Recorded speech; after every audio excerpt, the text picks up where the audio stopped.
কোনটা ঠিক কোনটা ভুল সেটা আমরা বুঝতে পারছি না।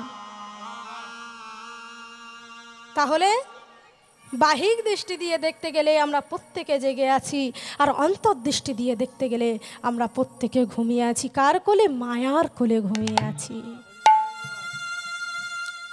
এইবার কি বলছে গো পদকর্তা? আবারও বলছে, কি বলছে? ওগো ভজি বাবা লিয়া এসে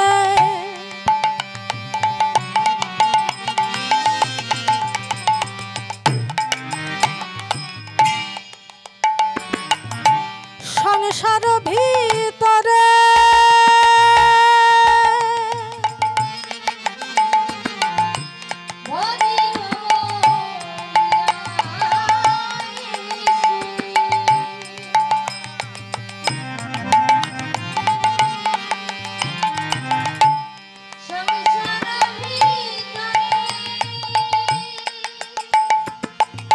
ভজি বাবা লিয়া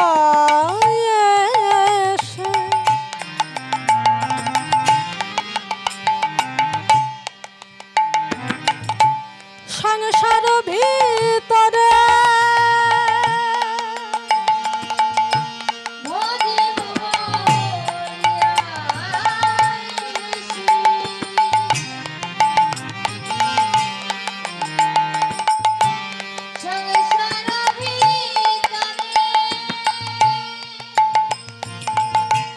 ঘুমিয়া রহিলে তুমি অবিদার ঘরে,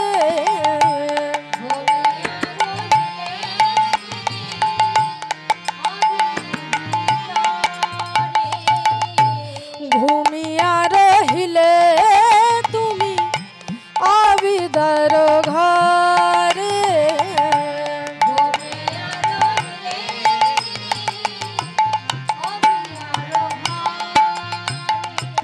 কি বলছে গো? ভজিব বলিয়া এসে সংসার ভিতরে ঘুমিয়া রহিলে তুমি অবিদ্যার ঘরে। তুমি ভজবে বলে এই সংসারে এসেছ, আর সেই ভজা ভুলে তুমি এই সংসারে নিয়ে মজেছ। তুমি বলেছিলে ভগবানের নাম কীর্তন করবে, ভজার জন্যই এসেছে ঈশাকেশারে। আবার কি বলছে? তোমার এলো ইতে আমি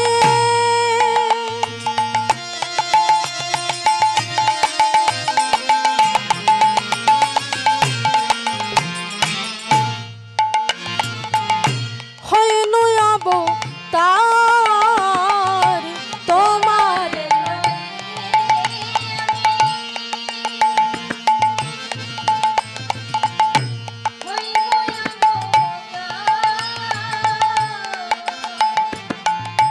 তোমার এলো ইতে আমি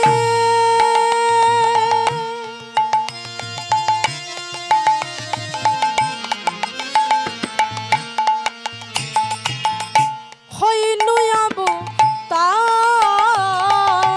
তোমার এলো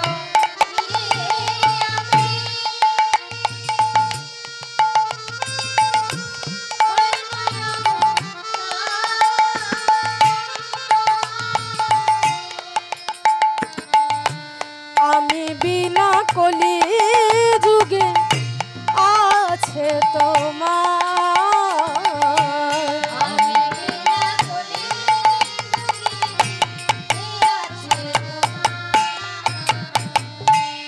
আমি বিনা কলি যুগে কে আছে তোমার।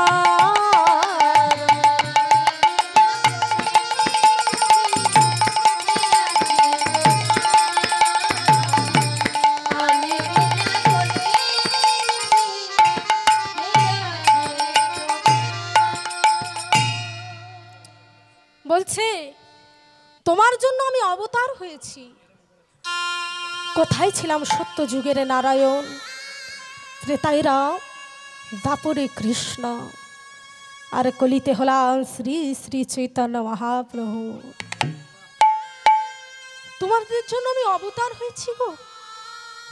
আমি বিনা বন্ধু কি আছে তোমার? কেউ আছে?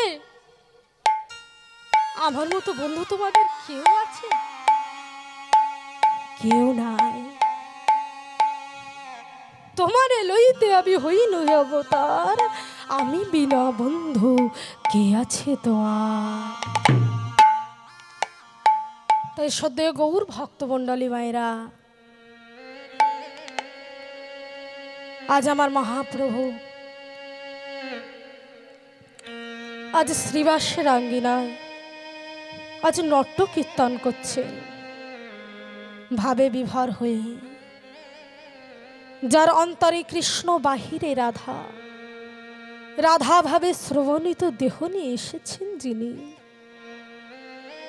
আজকে তিনি কখনো নিজেকে রাধা ভাব, আবার কখনো নিজেকে কৃষ্ণ ভাবে ভাবিত করে তিনি আজ নট্য কীর্তন করছেন। হঠাৎ নট্য কীর্তন করতে করতে প্রভুর আমার মনে পড়ে গেল বৃন্দাবনের কথা, পুরবে লীলার কথা স্মরণ হলো। কেমন করে শ্রীমতী রাধারানী গোবিন্দের প্রতি মান করে গোবিন্দের সঙ্গে কথা বলা বন্ধ করে দিয়েছিলেন, সেই ভাব আজ আমার মহাপ্রভুর অন্তরে জাগরিত হলো। তাই মহাপ্রভু সেইভাবে ভাবিত হয়ে আজ মহাপ্রভুর অবস্থা কেমন গো? কি বলছেন?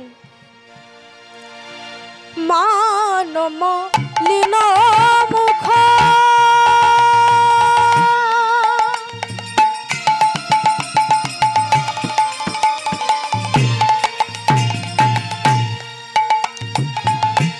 কিছু নাহি ভাই,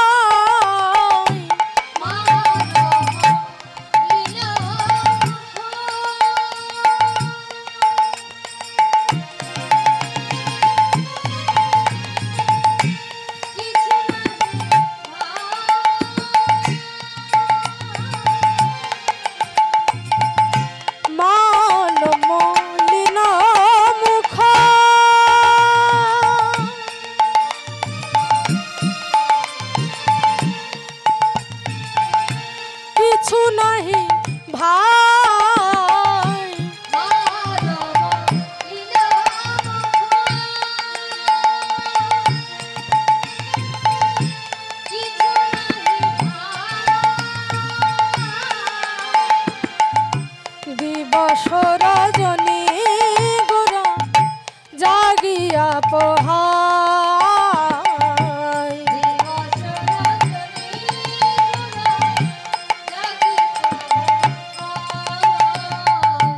দিবস রজনী গোরা জাগিয়া পোহাই।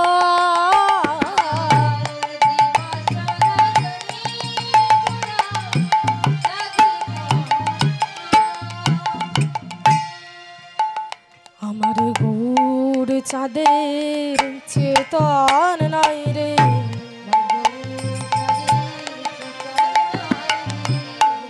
চাঁদের চেতন নাই রে,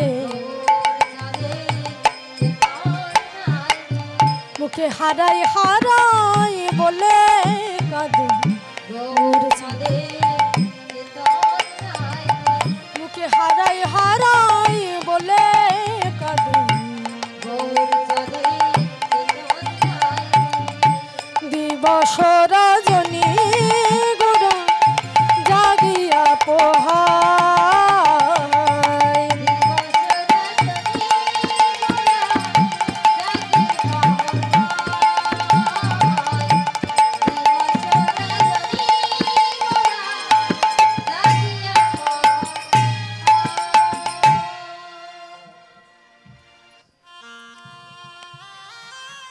তাই গৌর হরি আমার এখনো অবস্থা দেখে আজ পদকর্তা বাসুদেব ঘোষ তার ভাবের খাতায় লিখতে গিয়ে দেখছে প্রভুর আমার এমন অবস্থা কেন? কখনো ক্ষণে ক্ষণে চমকে উঠছে, আবার কখনো ক্ষণে ক্ষণে স্থির হয়ে যাচ্ছে। প্রভুর এমন অবস্থা দেখে আবারও তিনি বললেন, ওগো ক্ষণে চমকিত অঙ্গ ধরনে না পায়, ক্ষণে চমকিত অঙ্গ ধরনে না পায়, মান ভরে গোরা চাঁদ বাসু ঘোষ গায়, মান ভরে গোরা চাঁদ বাসু ঘোষ গায়। মনে পড়েছে, মনে পড়েছে দাবনের কথা, মনে পড়েছে হারাই হারাই বলে গোরা বনের কথা, মনে পড়েছে হারাই হারাই বলে গোরা বনের কথা, মনে পড়েছে মানে ভরে গোরা চাঁদ বাসু ঘোষ গায়, মানে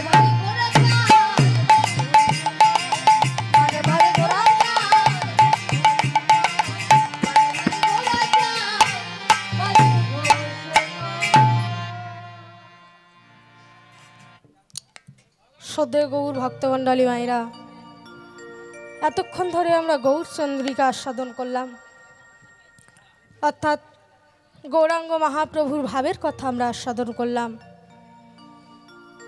এবার আমরা সরাসরি চলে যাব লীলার মধ্যে। আজকে যে লীলাটি আমি আস্বাদন করতে চলেছি, সেই লীলার বিষয়বস্তু হলো বাজিগর বেশে মিলন।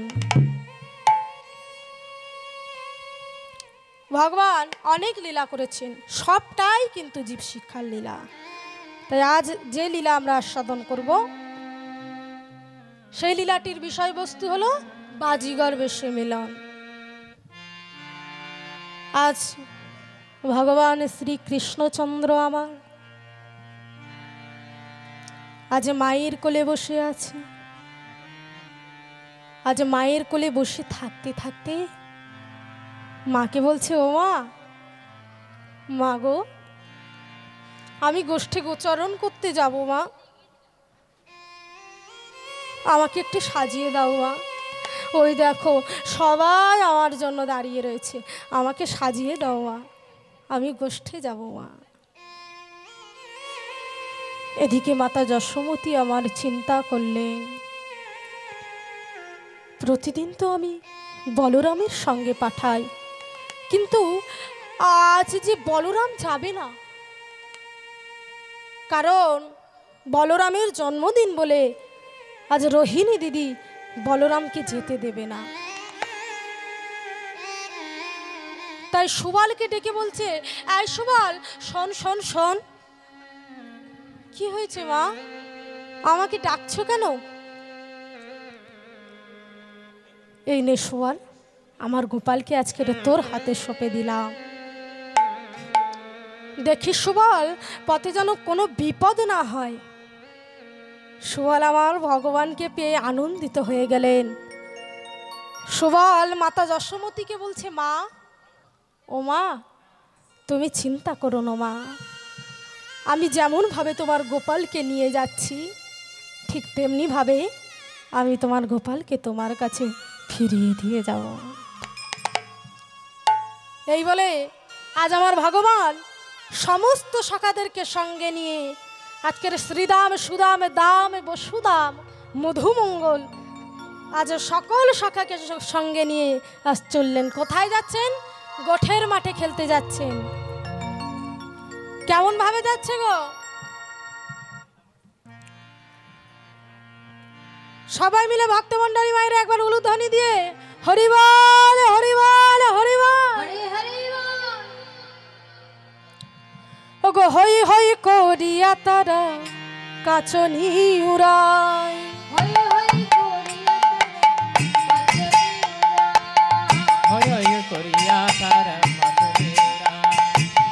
হই করিয়া তারা কাচনি উড়ায়,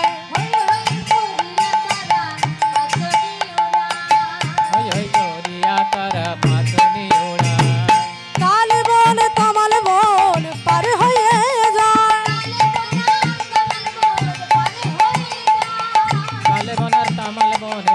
হয়ে যায়, কালে বন কমল বন পার হয়ে যায়।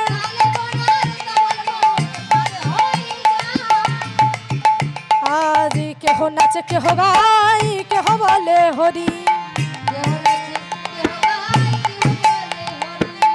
কেহ নাচে কেহ গায় কেহ বলে হরি, কেহ নাচে কেহ গাই কেহ বলে হরি।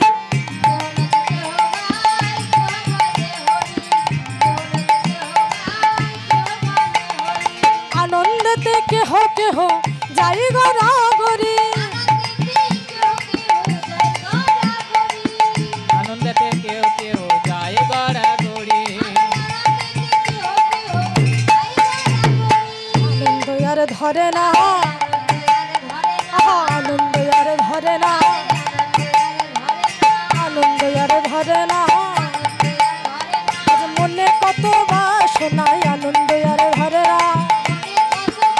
হরিবল হরিবল হরিবল, আজ মনে কত বাসনায় আনন্দ আর ধরে না।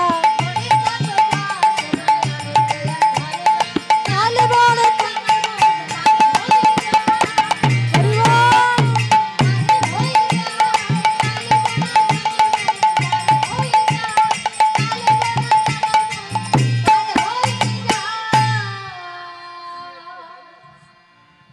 আজ ভগবান আমার গোঠের মাঠে খেলতে যাচ্ছেন। বেশ কিছুটা আগিয়েছে ভগবান আমার। সখা সুবল ছুটে গিয়ে ভগবানকে ধরেছে। হ্যাঁ রে, আই কেন তুই এমন ভাবে আমাদেরকে ছেড়ে তুই এত তাড়াতাড়ি কোথায় যাচ্ছিস?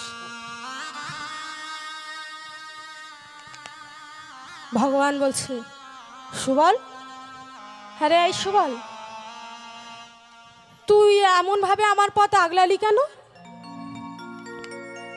শোন কেন, একটি কারণের জন্য আমি তোর পথ আগলে রেখেছি, সেটি হলো মায়ের আদেশ। মাতা যশোমতী তোকে যখন আমার হাতে সঁপে দিয়েছিল তখন কি বলেছিল জানিস? এই সুবল, আমার কানুকে সদা সর্বদাই চোখে চোখে রাখবি। তাই আজকে আমি যেখানে যেখানে যেতে মানা করব তুই সেখানে যাবি না। ভগবান আমার মৃদু হেসে বলছে, তা সুবল, তোর কথা যদি আমি না শুনে এখানে সেখানে চলে যাই তখন তুই কি করবি? বলছে, কি করব জানিস? এই কাচুনি এই উড়ানি দিয়ে তোকে এমন ভাবে বাঁধবো যা তুই কোনোদিনই খুলতে পারবি না। ভগবান বলছে, কে কাকে বাঁধে দেখি, এই আমি বসে রইলাম। সুবল বলছে, ও কেন? ওরে ও ভাই, এমন ভাবে গোষ্ঠে এসে বসে থাকলে কি চলবে?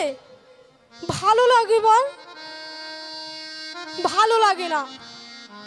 গোষ্ঠে এসে তো খেলাধুলো করতে হয়, এমন ভাবে গোষ্ঠে এসে বসে থাকলে চলবে না।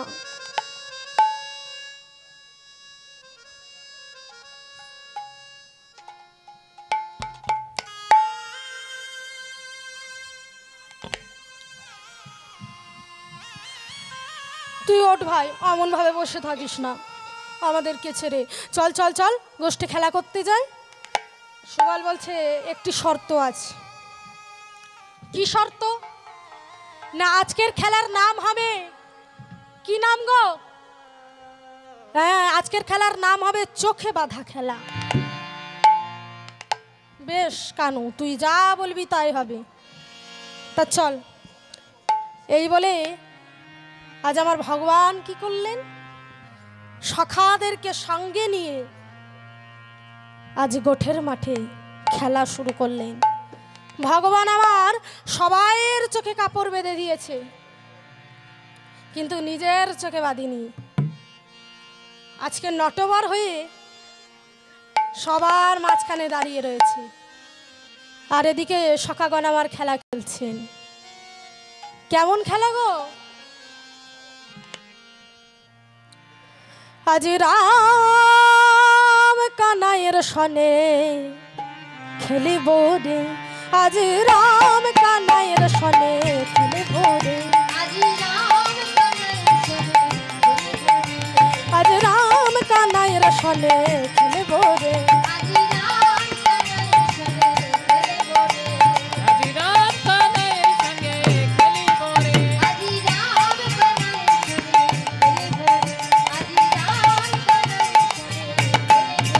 খেলা খেলিব রে, খেলা খেলিব রে,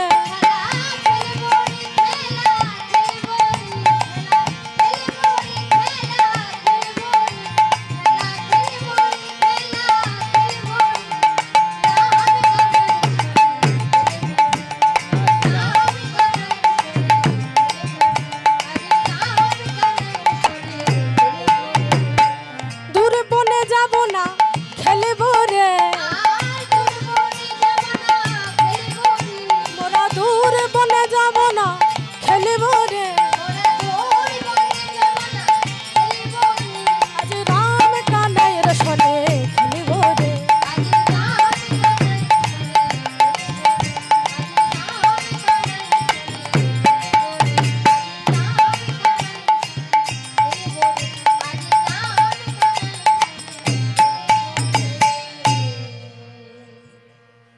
আজ ভগবান আমার সখাদেরকে নিয়ে খেলা খেলছেন। কি খেলা? না চোখে বাঁধা খেলা। হঠাৎ খেলতে খেলতে ভগবান আমার লক্ষ্য করলেন সুবলের বদন পানে, যেই না তাকালেন মনে পড়ে গেল শ্রীমতী রাধারানীর কথা। তাই আজ আমার ভগবান কি করলেন, আজ চুপি চুপি চোরের মতো তিনি যমুনায় চলে এলেন। আর এদিকে সুবল সমস্ত জায়গায় খুঁজলেন কানাইকে, কোথাও পেলেন না। আজ তালবন তমালবন সমস্ত জায়গায় খুঁজলেন, শেষে এলেন যমুনার কাছে। যমুনা, বলো বলো যমুনা, একটি বার বলো কোথায় গেলে আমি আমার কানুকে পাবো? একটি বার বলো যমুনা। আজ সুবল আবার মনে মনে ভাবলেন এই জীবন রেখে কোনো লাভ নেই। এ জীবনে আমি যখন আমার কানাইকে পেলাম না, হ্যাঁ এই দেহখানা আজ আমি ওই গঙ্গার জলে এই যমুনার তীরে বিসর্জন দেব। এই জীবনে তো কোনো লাভ নেই। আজ কানাই কানাই বলে পাগলের মতো হয়ে যাচ্ছে। কানাই কানাই ফিরে আয়, কানু কানু ফিরে আয়। আমি যে তোর মরম সখা, আমি যে তোকে এত করে ডাকছি, কানু ফিরে আয়, ফিরে আয়। মাতা যশোমতীকে কি উত্তর দেব আমি, কি বলবো আমি মাকে? ফিরে আয়, ফিরে আয়, ফিরে আয়।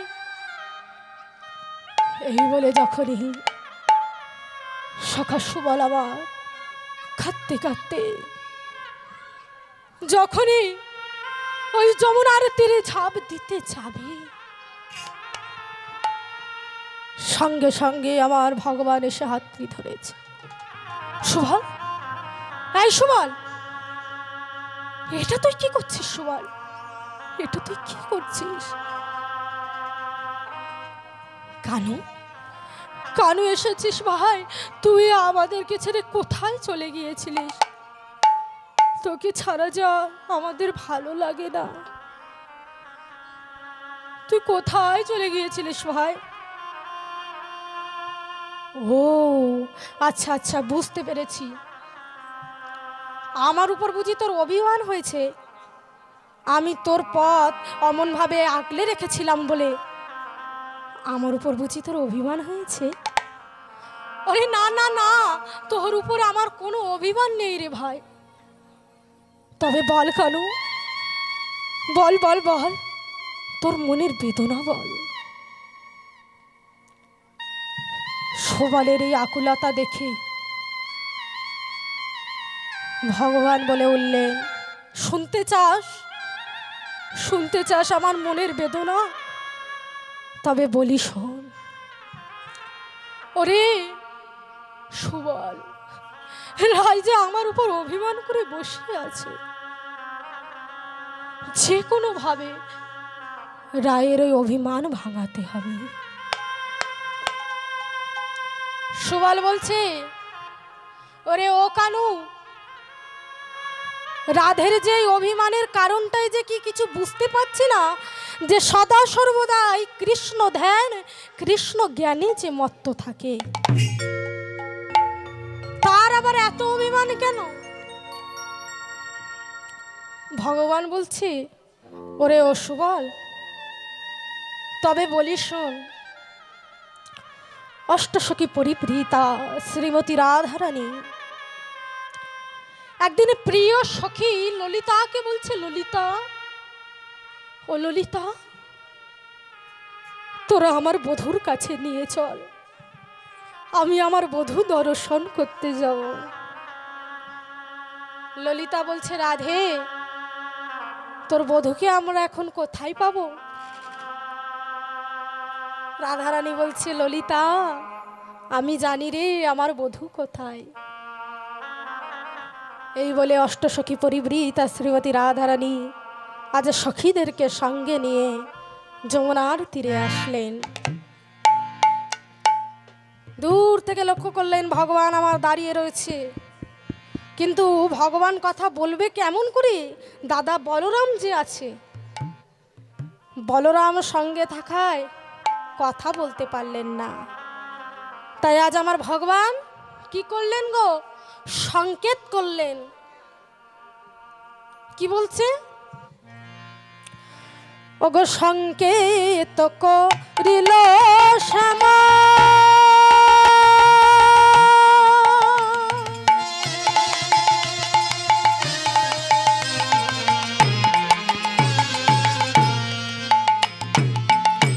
কেশবর শিয়া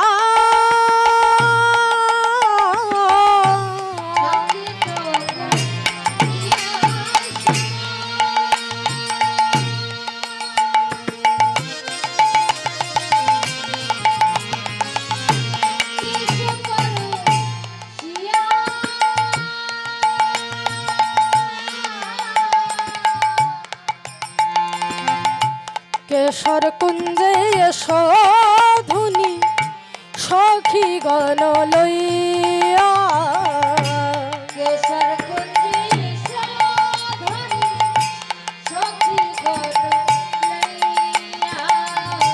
কেশর কুঞ্জে এসো ধুনি সখী গণ লইয়া,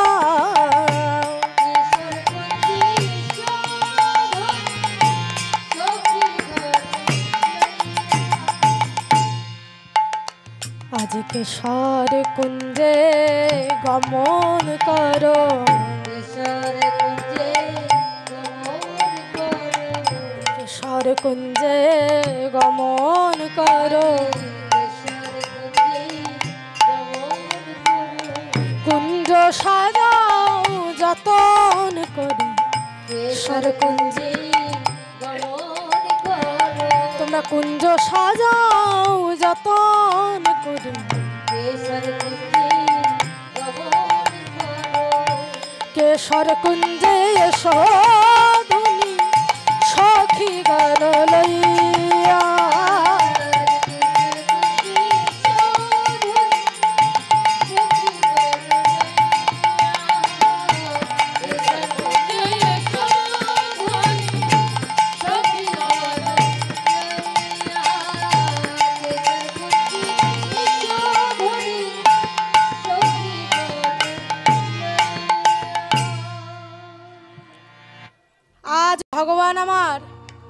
কেশ স্পর্শ করে তিনি সংকেত করলেন, রায় আজ নিশীতে তুমি কেশর কুঞ্জে কুঞ্জ সাজাও, আমি তোমার কুঞ্জে উপনীত হব। এদিকে এই শ্রীমতী রাধারানী আমার কিছু বুঝতে পারলেন না। আবারও প্রিয় সখী ললিতাকে বলছে, ললিতে দেখ দেখ ললিতে, আমার বধূ আমার সঙ্গে কোনো কথা বললেন না, শুধুমাত্র ওকে স্পর্শ করে কি যেন বলে গেলেন, আমি বুঝতে পারলাম না। ললিতা বলছে, রাধে ও রাধে, তুই রাজার ঝি হয়ে এই এতটুকু বুঝতে পারলি না? বধুয়াকে স্পর্শ করে বলে গেল, রায় আজ নিশীতে তুমি কেশর কুঞ্জে বাসসজ্জা নির্মাণ করো, আমি যথাসময়ে তোমার কুঞ্জে উপনীত হব। আজ ললিতার কথা শুনে শ্রীমতী রাধারানী আমার সকল সখীদেরকে বলছে, ওরে তোরা আয় আয় আয়, তোরা সবাই মিলে আয়, আমি আজ আমার বধূর জন্য বাসসজ্জা নির্মাণ করব। তাই সখীদেরকে বলছে, কি বলছে গো, ও তোরা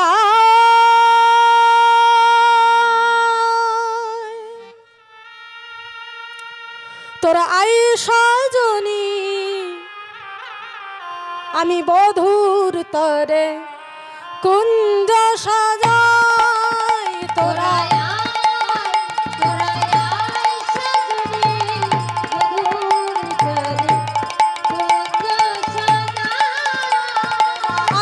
সজনী বধূর তরে কুঞ্জ সাজাই,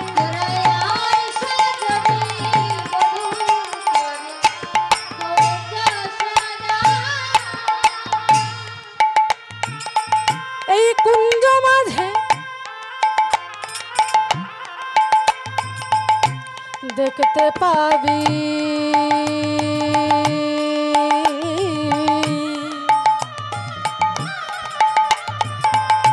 মাদের প্রাণের শ্যামারায়,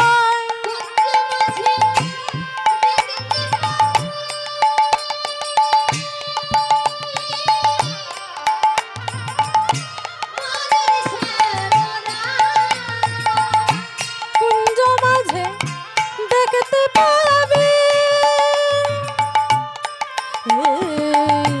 মাদের প্রাণের শ্যামারায়,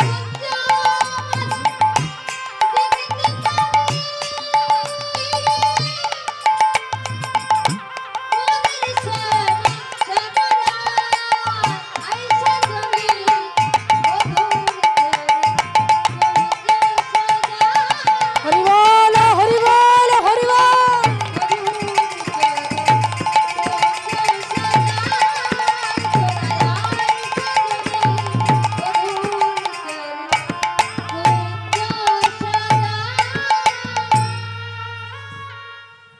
কি বলছে গো, সকল সখীদেরকে বলছে, ওরে তোরা আয় আয়, আজ আমি আমার বধূর জন্য কুঞ্জ সাজিয়ে রাখবো।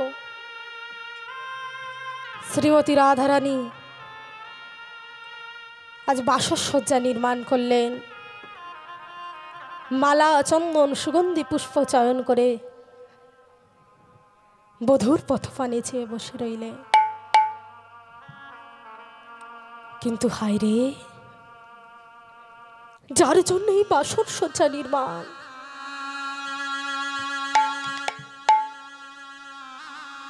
সেই প্রাণ গোবিন্দ তো আর এলো না। প্রিয় সখী ললিতাকে বলছে, ললিতা দেখ দেখ ললিতা, আমি আমার বধূর জন্য কি করেছি দেখ, ভেবে দেখুন তো এটা যে কতটা কষ্টের, কতটা ব্যথার। যেমন বিয়ের কোণে সব কিছু তৈরি, সব কিছু সাজানো গোছানো হয়ে গেছে, কিন্তু বর যদি না আসে বিয়ে কি হবে? হবে না। ঠিক তেমনি আজ আমার রাধারানী আজ ফুলো মালা চন্দন সব কিছু সাজিয়ে বসে রইল বধূর পথপানে চেয়ে। কিন্তু বধূ আর এলো না, এলো না। বিশাখাকে বলছে, বিশাখা তোরা দেখ দেখ দেখ, যার জন্য আমি পরকে করলাম ঘর, ঘর কি করলাম পর। শাশুড়ি ননদীর কাছে কত গঞ্জনা কত লাঞ্ছনা পেলাম, সবকিছু অতিক্রম করে যার জন্য আমি কলঙ্কিনী হলাম, সেই প্রাণবধূ তো এলো না, এলো না, এলো না। দেখ ললিতে, আমি কিন্তু তোদেরকে মালা গাঁথতে দিইনি, আমি আজকের নিজের হাতে ফুলের মালা গেঁথেছিলাম আমার বধূকে পরাবো বলে। কিন্তু সে যে এলো না, এলো না। ও যদি নাই বাঁচতে পারবে, কথা দিয়েছিল কেন? যে কথা দিয়ে কথা রাখতে পারে না, যে কথার মান রাখতে পারে না, কি দরকার ছিল কথা দেওয়া? আমাকে তো বলতে পারতো, হয়তো কষ্ট হতো, বুকের ভিতর সেই জমানো কষ্টকে চেপে রাখতাম, তাহলে তাহলে হয়তো এত কিছু আমাকে সহ্য করতে হতো না। ওরে ললিতে, ললিতে রে, যা যা যা, সব কিছু ফেলে দিয়ে আয়। আজ ফুলো মালা চন্দন তাম্বুল যা আছে সব ফেলে দিয়ে আয়, কিছু চাই না আমার, কিছু চাই না। শান্ত হ, শান্ত হ রাধে। না না না, আমি শান্ত হতে পারছি না। আমি কি করে শান্ত হব? যে মানুষটার জন্য আমি সব কিছু ত্যাগ করেছি, যে মানুষটার জন্য আজ আমি এই গভীর বনে ছুটে এসেছি, জানি আমার কলঙ্ক লাগবে, সব কিছু অতিক্রম করে আমি আজ এইখানে ছুটে এসেছি শুধুমাত্র ওকে ভালোবাসার জন্য। তবে কি এটাই আমার অপরাধ? এটাই কি আমার অপরাধ? এই বলে শ্রীমতী রাধারানীর আমার নয়ন জলে তার বক্ষ যুগলটা ভেসে যাচ্ছে। আর এদিকে ললিতা এখনো বধূর পথপানে চেয়ে বসে রইলেন। তাই আজ পদকর্তা কি বলছে গো? ও গো পথপানে চাহি কত না রহিব, পথপানে চাহি কত না রহিব, কত প্রবদিব মনে, পথপানে চাহি কত না রহিব, কত প্রবদিব মনে।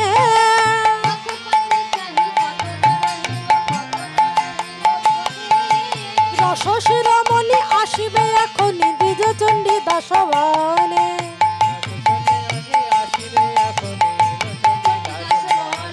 আহা রস শিরোমণি আসিবে এখনি দ্বিজ চণ্ডী দশবনে।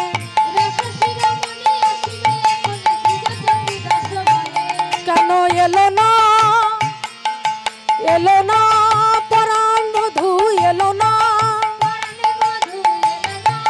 পরাণ বধূ, এলো না। আমি কুঞ্জ সাজায়ে বসে রইলাম, পরাণ বধূ এলো না।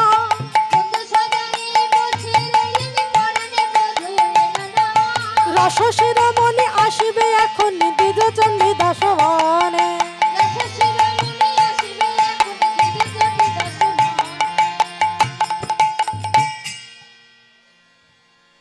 বধূর পথপানে চেয়ে বসে রইলেন। আর এদিকে ভগবান আমার চন্দ্রাবলীর কুঞ্জে নিশি যাপন করলেন। দেখতে দেখতে প্রভাত হয়ে এলো, সূর্যের আলো ফুটিত হলো, ভ্রমরের গুঞ্জন, কোকিলের কুহুগান শুনে মনে পড়ে গেল গোবিন্দের আমার রাধারানীর কথা। তাই আজ চন্দ্রাবলীর কুঞ্জ ত্যাগ করে গোবিন্দ এলেন আমার রাধারানীর কাছে। রাধে, ও রাধে,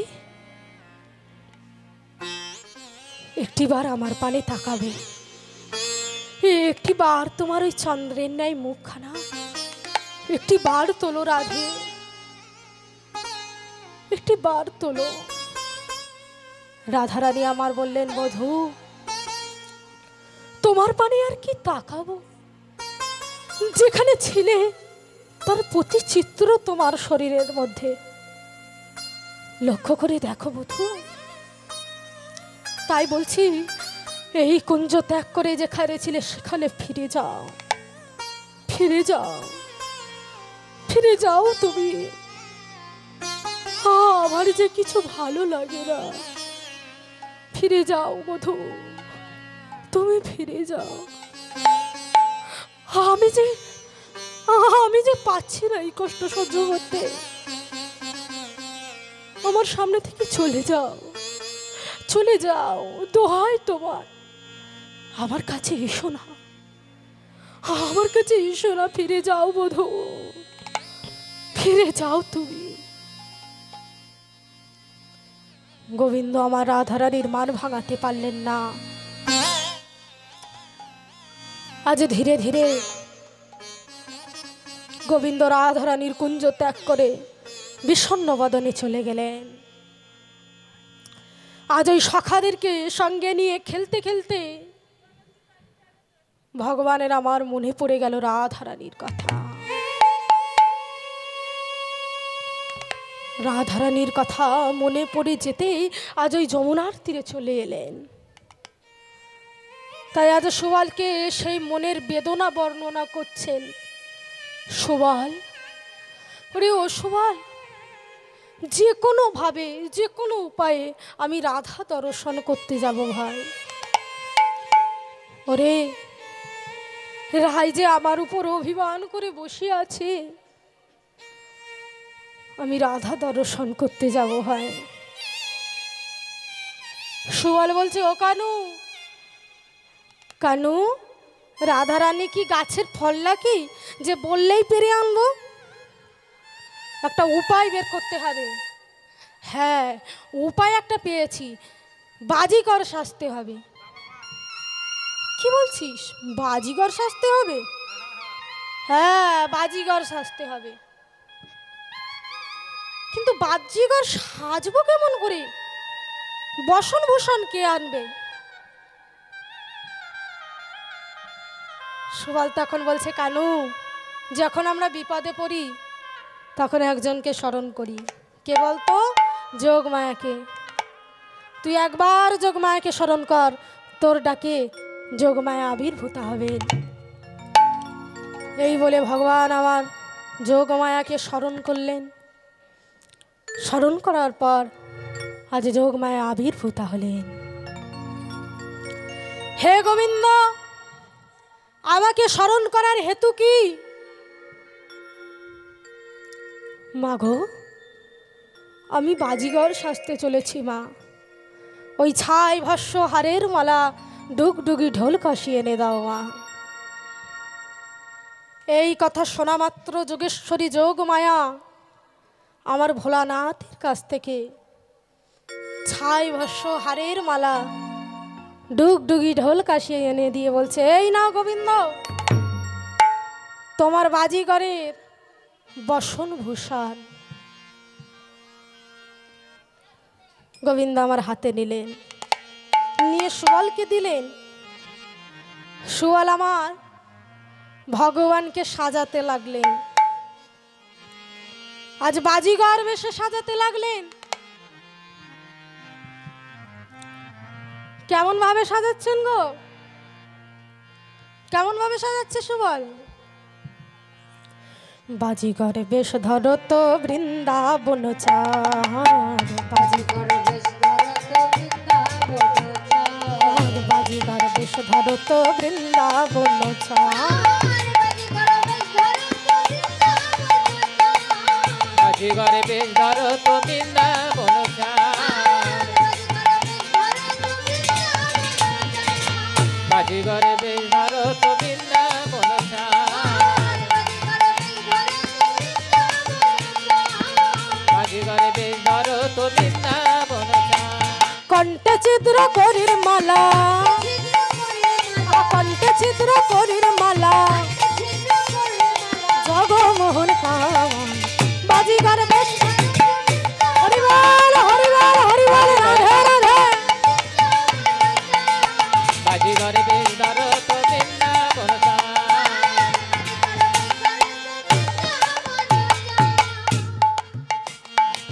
বাহুদণ্ড স্ফটিক মালা বাদল বিনাদ ছন্দে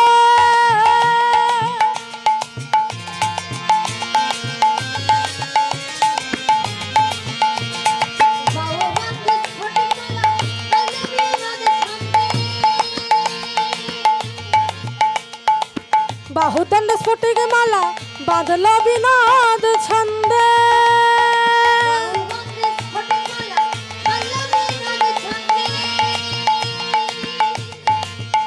আবার গিরি গৌরী অঙ্গে লেপন ভারী কইলা কন্দে গিরি গৌরী অঙ্গে লেপন ভারী কইলা কন্দে বলো রাধে রাধে হরিবল হরিবল হরিবল ধরো তো বৃন্দাবন চাঁদ বাজিগরে বেশ ধরো তো বৃন্দাবন চাঁদ বাজিগরে বেশ ধরো তো এবার কি করছে গো ভগবান আমার বাজিগরের বেশে সুসজ্জিত হলেন এবার কি করছে যুগল পানি পদমূলে লোহঙ্গদ বালা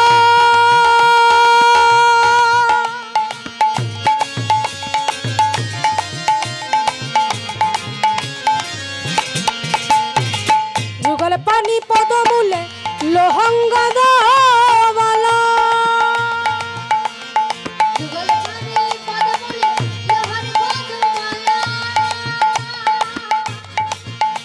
আবার শ্রবণ মূলে শঙ্খ কুণ্ডল কিবা করি খেলা আহা শ্রবণ মূলে শঙ্খ কুণ্ডল কিবা করি খেলা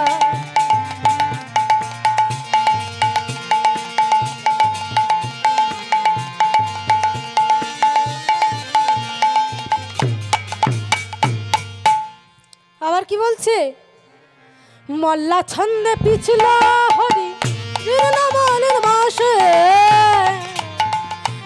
মল্লা ছন্দে পিছল হরি জীর্ণমনের বাসে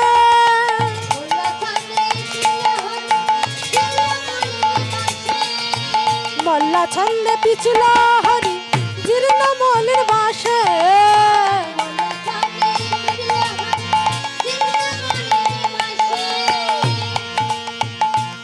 আবার শিরে বাদলো পাগল টপকি শশী শেখর হাসে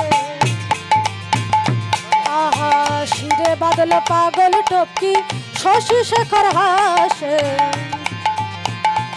আহা শিরে বাদলো পাগল টপকি শশী শেখর হাসে সজনন্দ লালা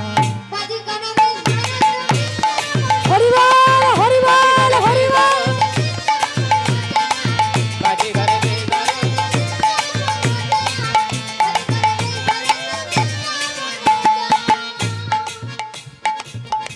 এই বলে আমার ভগবান আজ বাজিগরের বেশে সুসজ্জিত হলেন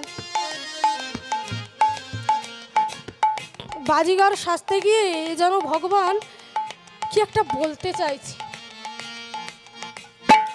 সুবলকে বলছে ওরে ও সুবল শোন শোন শোন বাজিগর তো সাজলাম এখন যে একটা ঢুলকিদারের প্রয়োজন এখন ঢুলকিদার কোথায় পাই বল দেখি সুবল বলছে ঠিক বলেছিস তো এখন তো একটা ঢুলকিদারের প্রয়োজন। কানু বলছে ওরে উপায় একটা আছে, আজকের আমার ঢুলকি